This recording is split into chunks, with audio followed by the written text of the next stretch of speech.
Boa tarde a todos os deputadas, deputados, nosso presidente. O assunto que me traz hoje à tribuna é para comentar de um fato que ontem alguns conseguiram já adiantar e discutir, mas eu ia usar da palavra ontem quando cedi o espaço para a gente terminar os trabalhos referentes às comissões. Trata da matéria do dia 8 de fevereiro da Folha de São Paulo, onde os estados pedem ao Supremo que autorize corte nos salários dos servidores.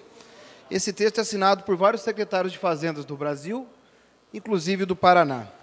O assunto vai ser votado dia 27 de fevereiro próximo agora, quando o Supremo vai julgar essa ação direta de inconstitucionalidade, a número 2238.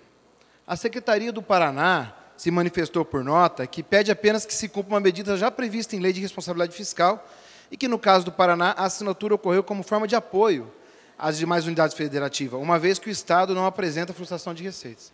Também vi o líder do governo ontem, nosso gentil Hussen, colocar no final a manifestação do governo, mas confesso que ficou confuso a interpretação por parte nossa, como deputado, uma vez que a preocupação nossa é que o governo funcione, que a gente tenha avanços e que a população paranaense melhora. Como eu fiz no meu primeiro pronunciamento, eu jamais vou subir essa tribuna e apenas só criticar. Vou sempre apresentar uma proposição, uma solução para o problema que eu estou tratando. Nesse caso, o artigo 23 da RLF, em seu parágrafo 2º, relata que é facultada a redução temporária da jornada de trabalho com a adequação dos vencimentos e da nova carga horária. Ou seja, o presente artigo, em momento algum, proíbe ou obriga o Estado a fazer isso. Uma vez que não é proibido, uma vez que não é obrigado, uma vez que a folha de pagamento do Estado do Paraná está com 44,5% da receita corrente líquida, o limite prudencial é 44,1%, e o limite de extrapolamento é 49%, a gente ficou com dúvida porque da manifestação do secretário de Fazenda. Ora, não temos o limite em perigo, não temos problemas com a receita, a lei não obriga e nem proíbe. O porquê essa manifestação? Isso gerou para a sociedade paranaense, em especial para os servidores, um sentimento de alerta de um passado ruim que já passou de diálogo do governo do Estado com os servidores.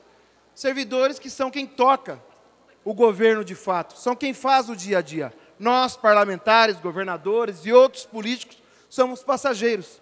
Apenas damos ideias e contribuímos rapidamente. Mas as pessoas que são funcionárias e seguem de carreira, funcionam como um reloginho, todo dia fazendo o Estado funcionar e agir na hora. Eu queria falar, gente, que hoje a gente tem situações no Estado que são difíceis de controlar e de trabalhar, mesmo tendo esse quadro de pessoal que tem hoje. E que uma possível ameaça de corte de jornada de trabalho ou de funcionários vai piorar os serviços que já não são bons. Eu sei que o governo está começando, eu sei que o governador está com muitas boas intenções, e eu sei que todos dessa casa querem isso. Mas olhar o servidor como o primeiro modelo de saída é um erro grande e custou caro para o Estado. Hoje a gente tem 11.200 servidores na saúde, 8.100 na ativa, faltam 3.100 para suprir as nossas carências.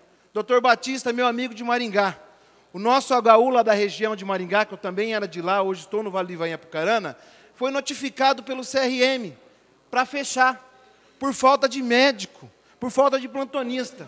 E a gente está pensando que, caso tenha algum problema, faça esse corte. A gente tem muita dificuldade na saúde, mas também tem na segurança pública. Dr. Jacovós, que é lá de Apucarana comigo, presenciou esses dias uma das cenas mais tristes no Estado.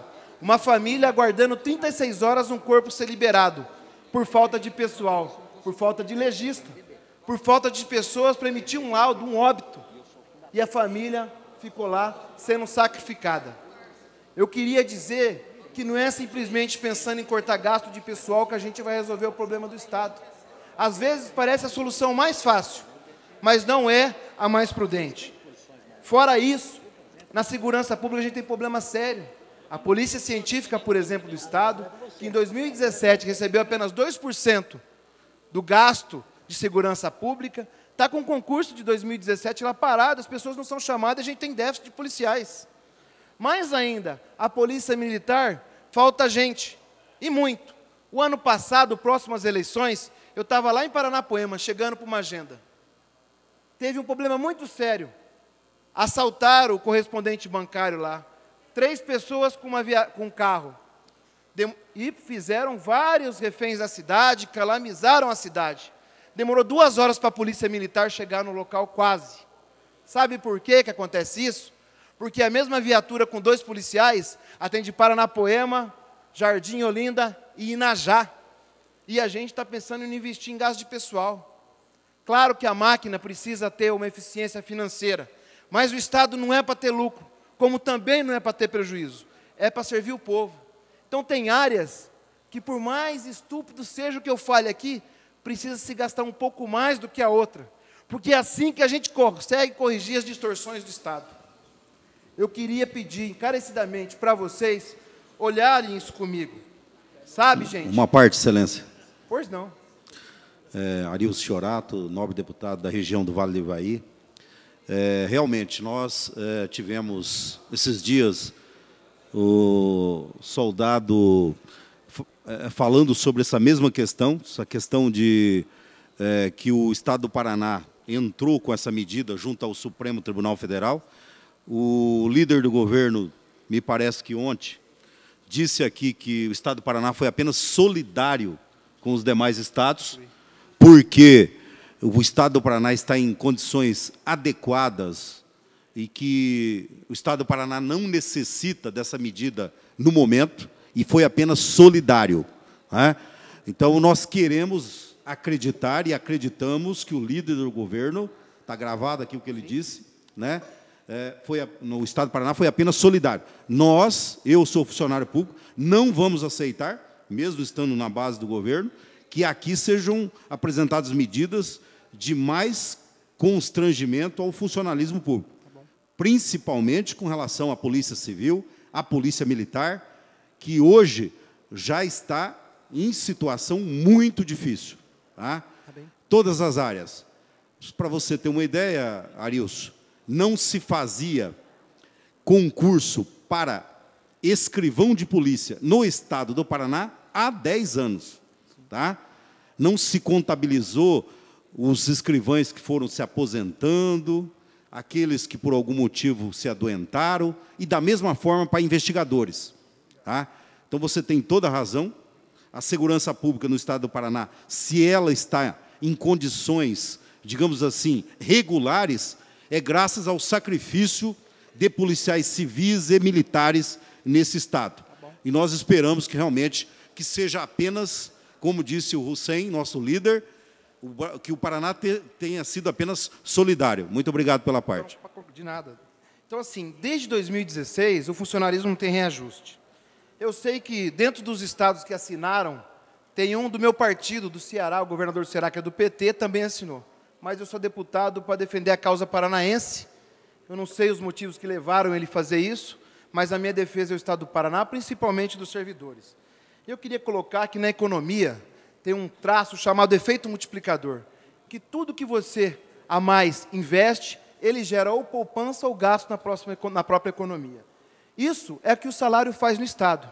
Então, eu queria pedir para a gente se ater. Existe uma teoria econômica chamada Path Dependency, que significa dependência da trajetória. É do economista norte-americano chamado Douglas North, Prêmio Nobel da Economia em 93. Ele falava que, independente do que aconteça, as instituições que tiveram sucesso financeiro tendem a repetir alguns atos que podem influenciar nas decisões das instituições futuras. Eu quero acreditar, do fundo do meu coração, que eu esteja errado em alguns apontamentos que eu vou fazer. Mas eu estou achando que está deixando o servidor apreensivo de voltar ao richismo. Aquele excesso de ganância por arrecadar, de fazer a saúde financeira ficar boa e a população doente na porta do HU. A saúde financeira ficar boa e professor com dor nas costas, de até apanhar. A saúde financeira ficar boa e as pessoas estarem com dor de cabeça, sem ter aumento do salário para regular a sua vida, e também apreensiva com aumento de IPVA, ICMS, entre outras coisas. Eu queria, por fim, dizer que eu encontrei, analisando a LOA desse ano, alguns números que me causam muita estranheza. Estou muito assustado com o que eu vi. E como eu disse no começo... Deputado, Vossa Excelência tem 1 minuto para concluir. Mas vou só criticar, vou propor. Se o Estado quer eficiência, controle, clareza e economia, vamos começar nas peças que a gente tem funcionando. Estou aqui com uma obra, páginas 684 da LOA desse ano, pavimentação da rodovia 182, leste de Palotina, inclusive obra de arte. 1,300 metros. O valor do custo está em execução, 25 milhões. Mesmo que fosse um item de apropriação, estaria equivocado. Eu separei 20 exemplos, aliás, mentira, 12 exemplos. 4 que os números condizem, 5 que podem indicar que existe um erro contábil, que existe um erro numérico, ou que existe alguma outra coisa. Mas eu não sou de acusar. Eu estou fazendo um alerta para o governo. Vamos procurar mecanismos como esse. Vou dar um exemplo de uma escola, que está aqui, ó. Ampliação do Colégio Machado de Assis em Barbosa Ferraz, 55 metros. Por favor, deputado, para concluir.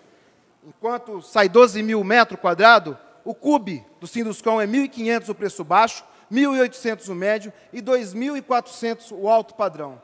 A gente tem que olhar essas distorções. Vou deixar para o líder do governo uma cópia para a gente encontrar uma solução em favor do Paraná e do funcionalismo público e do bom andamento do governo. Que Deus abençoe e que o governador acerte nesse caminho. Obrigado.